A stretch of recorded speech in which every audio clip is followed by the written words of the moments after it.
아무쪼록 건강에 조심하시기 바랍니다. 오늘은 우리 김성욱 기자, 좌익 추적을 전문으로 하는 우리 김성욱 기자가 저 한 20분쯤 이야기한 다음에 요새 친북 좌익 세력들의 동향이 어떤지를 보고를 드리게 되었습니다. 이제 한 6개월 정도 전에 여기 나와서 비슷한 이야기를 했는데 그 사이에 또 이 좌익 세력들의 동향이 많이 달라졌습니다. 특히 노무현 전 대통령의 자살이라든지 김대중 씨의 주경이라든지 김정일의 이상한 행동이라든지 이런 게 남북 좌파 한도에 어떤 영향을 미치는지를 생생하게 아마 이야기하게 될 겁니다. 그 전에 우선 지난 최근에 일어난 걸 가지고 몇 가지 말씀을 드리려고 합니다. 우리 이 이명박 정부 인사 중에서 좀 실패한 인사하고 성공한 인사가 있는데 최근에 국가인권위원장에 현병철이라는 사람 교수 출신을 임명을 했더니 이 사람이 국가보안법을 철폐하는데 최선을 다하겠다라고 이야기를 하고 있어가지고 우리 화가 난 우리 조영호 씨 어디 있습니까? 그분들 몇 분이 오늘 가서 또 시위를 했습니다. 이게 말하자면은 이념 무장이 안 된 사람이 인사를 하면은 이렇게 되는 거죠. 이게 이제 중도 실용적 인사지. 중도 실용적 인사. 우리 현병철이를 하면은 여기 계시는 분들 아마 아는 사람 아무도 없을 거예요.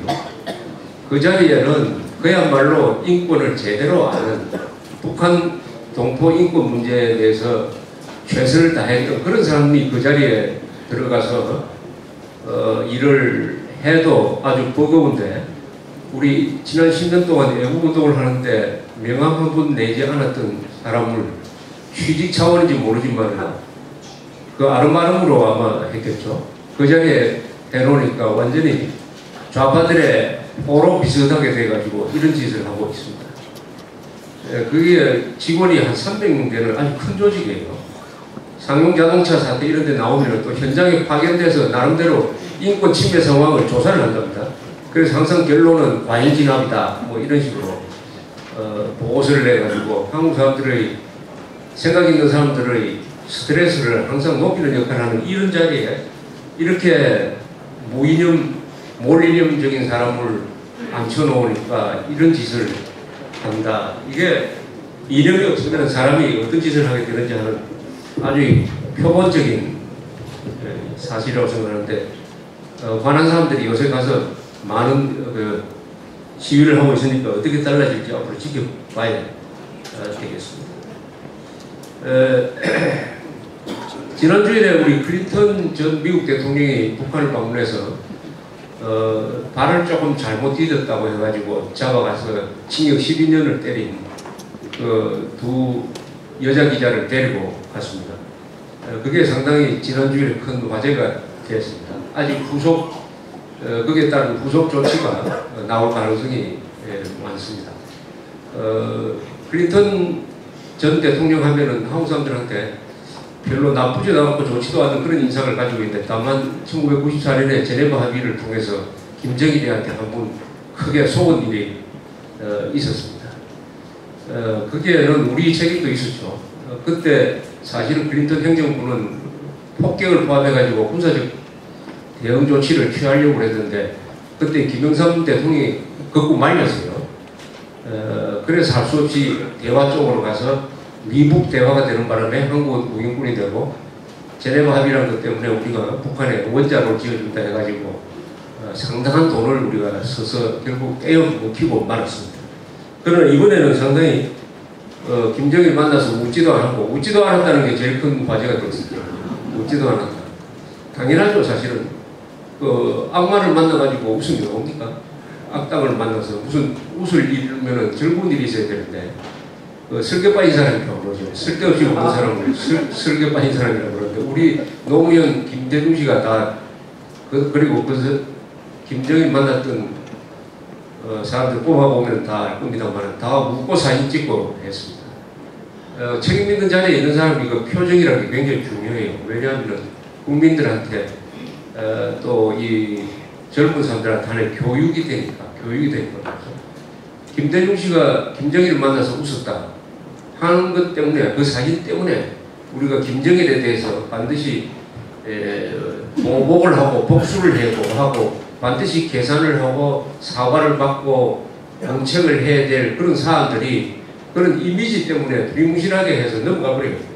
거기다 위원장까지 붙여줍니다. 그런데 클린턴은 아주 표정 관리를 잘 했다. 또 말도 아주 아끼고 해서 역시 전직 대통령이 뭐가 다르다 해가지고 인기가 상당히 높아졌습니다. 그런데 미국 관계에 새로운 어떤 또 대화 모드가 열릴 것이다 이렇게 지금 추측을 하고 있습니다. 그 자리에서 아마 클린턴 대통령은 미국 입장을 설명했을 것이고 김정일의 이야기를 듣기만 했을 겁니다. 그래서 그걸 아마 이 오바마 정부에 전해줬을 것이라고 생각합니다. 오바마 대통령한테 전하기 전에 자기 부인한테 먼저 전했겠죠. 그래서 요새 나오는 방향이 이렇습니다. 아마 이래 되면 이제 미국, 북한 또는 북한이 다시 육자회담으로 돌아가서 다시 대화 무드로 갈 가능성이 많습니다. 그동안 김정일이가 뭘 해보긴 해봤는데 한 1년 반 동안 이 세상을 상대로 어리광을 피워봤는데 사실은 돌아온 게 별로 없어요. 누가 퍼주지도 않고 특히 남한 쪽에서 뭔가 있을 줄 알았더니 이명박 정부가 가만히 있어버리니까 애가 타기 시작을 했습니다. 그래서 두 사람을 잡아가지고 이 사람 장사를 한 건데 아주 잔인한 인질 장사를 한 거죠. 도저히 용서할 수 없는. 그래서 아마 대화로 나갈 거예요. 대화로 나갑니다. 대화로 나가기 시작하면 이 개성공단에 붙잡아둔 유모씨라든지 아니면은 그 동해에서 끌려간 우리 어선 선원들을 돌려주게 될 거예요. 그래서 대화 무드로 가는데 문제는 그 다음에 어떻게 되느냐 하는 것입니다. 여기에 대해서 미국에서 상당히 요새는 조금 다른 방향으로 이야기를 합니다. 특히 과거에 북한과는 일단 대화를 해야 된다고 주장을 하던 뉴욕타임즈라든지 워싱턴 포스트 같은 이런 기자들까지도 이제는 다른 목소리가 나와요. 이제는 북한과 대화를 하면서 또 속아서는 안 된다. 또 속아서는 안 된다. 이렇게 이야기를 하고 있습니다. 그렇더라도 무슨 뾰족한 해결 방법이 있나 하면은 해결 방법이 없어요. 당장 시한을 정해놓고 언제까지 뭐뭐 안 하면 안 된다는 해결 방안이 없는 것은 그것은 군사적 조치로만 가능하죠. 언제까지 핵을 포기하지 않으면은 우리가 군사적 보복을 하겠다라고 딱 선언을 하면은 문제가 해결돼요. 그러나 그렇게 할 수 있는 입장을 가진 나라는 지금 지구상에서 미국을 포함해서 아무도 없으니까 말로 하면 항상 길어집니다. 북한을 상대로 말로 하면은 반드시 이게 시간이 길어집니다. 그래서 미국 쪽에서의 대충 흐름은 뭐냐 하면은 북한이 대화의 장으로 나오면 대화는 해야 된다. 그러나 과거와 다른 방식의 대화를 해야 된다. 즉 뭘 주서는 안 된다. 이제는 뭘 주서는 안 된다. 그러나 대화는 계속 하면서 제일 중요한 것은 외부로 핵을 확산시켜서는 안 된다. 시리아로 핵을 확산시켰어요. 즉 원자로를 플루토늄을 만드는 원자로를 시리아에 지어주려다가 그 건설 중에 들켜가지고 2007년 9월에 이스라엘이 그냥 폭격을 해서 싹 없애버렸습니다. 요새 또 미얀마에 범하죠. 미얀마에다가 지금 원자로를 하는 작업을 시작한 것 같은 증거가 많이 지금 포착이 되고 있습니다. 이런 짓을 못하도록 철저하게 봉쇄를 하자. 대화를 하면서도 봉쇄는 풀지 않는다. 이렇게 하면은 시간이 꽤 오래 걸린다. 즉 핵을 없애는 것보다는 일단 핵 확산을 못하도록 봉쇄를 해야 되겠다. 이런 전략으로 지금 가고 있습니다. 문제는 이렇게 할 때 한국은 어떻게 되느냐. 한국은 핵 확산과 관계없이 지금 직접적인 위협에 직면하고 있는데 이것은 미국 사정으로는 일견 그 방법이 있을 것 같은데 우리로서는 장기간 그것을 감당할 수 있느냐. 우리로서는 직접적으로 핵 위협에 노출된 입장에서 미국처럼 느긋하게 봉쇄를 해가지고 핵 확산만 안 하면 좋다라고 우리가 기대할 수 있느냐 하는 여기에 아주 우리 어려운 상황이 직면해가 있습니다.